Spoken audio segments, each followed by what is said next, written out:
छुपा के राखे दर्द भरल बतिया। एक बेर मुड़ के देख टूटल दिल सहना, तोहरे बिना है जान दुनिया अब जाचे ना। कसम खा के कह कहत बानी झूठ हम बोले ना, राजा को राई बुका दोबारा छोड़ जईबू ना। गाँव गली पनघट गए हल मोड़ तो हार ना। अगर फेर मिल जाइबू सब कुछ हम भूला दे। बीते कल के गलतियां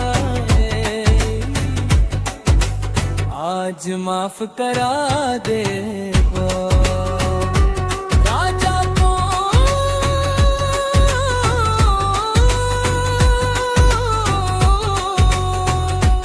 आई बुका फिर से दिल तोड़ दे बुका। तोहरे बिना सांझ सवेरे जियल मुश्किल हो गई ना।